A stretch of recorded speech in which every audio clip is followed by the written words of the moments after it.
Hello and welcome to Education at SSBJ online video tutorial. We were into the chapter Coal and Petroleum, CBSE class 8th. In the previous video, we have learnt about natural resources, right? We shall once again recall about natural resources and why they are called natural resources. They are available in nature always. And we have seen there are two types, inexhaustible as well as exhaustible, right? So word itself tells us what does it mean. Inexhaustible means they are in unlimited quantities and they cannot be exhausted or get over by use, right? Therefore they are inexhaustible, such as sunlight and air. They'll not be getting over how much ever you use. Exhaustible natural resources. Now in this chapter we study more about exhaustible natural resources, right?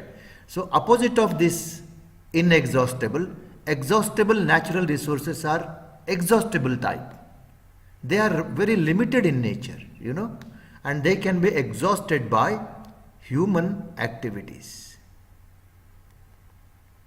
So for example, forest, wildlife, minerals, and you see this coal and petroleum, natural gas. So in this chapter, we are going to learn about coal, petroleum and other natural gas, right? All these are together you can refer as fossil fuel. And why is it fuel? Because we use them to obtain energy. When they burn, they give more of heat. So therefore, coal is used as an energy provider and so as all other fuels, right? So why they are called fossil fuel? Why they are called fossil fuel? Because fossil fuel is formed by natural process of decomposition of buried dead organisms, plants and other organisms. They die, they get decomposes. But remember, anaerobic, in absence of air, they get decomposed and fossil fuels are formed. So we shall once again look into how the coal is formed, right? Coal is a fuel. It's a fossil fuel and it is naturally obtained and it is formed by natural process, right? It is said that 300 million years ago that earth was so dense of vegetation, so much of forest was there, and particularly on low-lying areas, right? As you can see in the picture, so much of forest was to be there and other living beings. And maybe due to some natural disaster such as floods, the entire shallow or low level areas of the earth must have been covered by layers of sand. And this continued for many hundred years. Soil deposit again and again, over and over, right, for many years resulted into high pressure and temperature.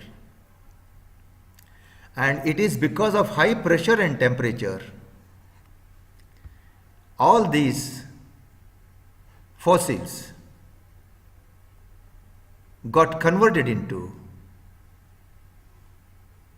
coal. So this is the procedure, and we have also learned that how you can present it on the paper, right? How will you present it on the paper? You have to write points so specifically and then underline all the keywords such as high temperature and pressure, right? And what is that formation, conversion of these dead living organisms, dead plants into coal is called carbonization. So you can expect this question, define carbonization. And coal is a, natural fossil fuel, right? Coal contains carbon as well as hydrogen, and it's a fossil fuel, right? This is what to be presented. And when you heat the coal, what happens? Coal, it is mainly made up of carbon, and heating in air, which means you are adding oxygen, and when you heat this, it converts into carbon dioxide, right? A simple procedure. And this coal is again used to get into their byproducts such as coke, coal tar and coal gas. Okay, now here we shall see more about coke and then bit of coal tar and coal gas, right? Well, coke is black in color, right? And it is bit tough, but it contains small pores, so therefore you can call this as porous. It contains small pores, small holes here all, and it is tough. It's black in color, and it contains more of carbon compared to coal, right? So if you compare coal and coke, so where the carbon content is more, in coke carbon content is more, right? So you can summarize coke into small points that it is tough, it is porous, it's black in color, and it contains more of carbon. So you can say that it is an almost pure form of carbon. But where is it used? It is used to reduce iron oxide to produce iron. But wait a minute, what does it mean? What do you mean by reduce? Right? So, iron oxide contains, it's a combination of iron, I am going to tell you in a simple words, and oxygen, right? Now to have iron, you have to take out oxygen, that should be pushed out. The process of removal of oxygen from this iron oxide is called reduction. It is in simple words, okay? More detailed process of reduction you will understand in the higher classes, right? How the electrons will move from one area to another area during the reduction and oxidation process. All that in higher classes you will learn. But in simple terms, right? What is reduction? Reduction is considered as a removal of oxygen, right? So it is used to reduce, that is to remove oxygen. Remember this. Iron oxide and to get a pure iron. Coke is used in households also, in kitchen, right? Because it is comparatively giving more heat than a coal. Coke is used to produce water gas, water gas. And what is water gas? Water gas is again a fuel, and it contains carbon monoxide, carbon monoxide and hydrogen. So this information is just for the knowledge, it is not actually there for your syllabus, right? But remember, water gas is a substance which is of carbon monoxide as well as hydrogen, right? When the coal is to be converted into coke, so you get water gas also. We shall see this in this video tutorial only, how they make coke, right? So what you have learnt is that water gas is a fuel, consists mainly of carbon monoxide and hydrogen. So remember this. And again, it's a fuel. It is used for giving energy, heat.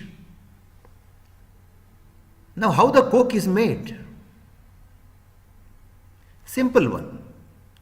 When coal is heated, but condition is in absence of air, no oxygen is required here. So when coal is heated in absence of oxygen, you get coke. And not only coke, you get many other products. So the procedure of converting a coal into coke, right, is to heat it in absence of air, and that procedure is called destructive distillation. Again, that procedure is out of your syllabus. But however, we shall slightly touch that, how they do it. Okay, what is required is, we require a source of heat. You can call this as a burner. It gives a heat, right? So it's a source of heat. And then you have to make some arrangement. A glass tube here, this is a glass tube, or you can call it as a boiler. Right? And you take coal here. Now you seal it properly, connect it to a tube, and first this tube, you can see here, it goes into the water, and the second tube is not completely immersed into the water. Now what is happening here is, when coal is heated, no air is available inside. No air, in absence of air. Okay, then this coal gets converted into coke. But then there are other products, those products will rush into this and goes inside the water, such as ammonia. But ammonia is soluble in water, it dissolves in water. The other product which is formed down here is coal tar, right? A thick blacky liquid type. It's a tar. But the gas which doesn't dissolve in water will come out in the form of bubble and start coming out from here. This is what the coal gas is. This is a brief explanation of destructive distillation of coal, right? Again, you heat coal in absence of air. I repeat, in absence of air, you get coal gas as well as coal tar, right? And where do you use coal gas? Coal gas is used again as a fuel in industries, and coal tar, contains more than 200 substances. We shall go detail into this coal tar again in the next video. Okay, till then, thank you. Stay fit, stay healthy.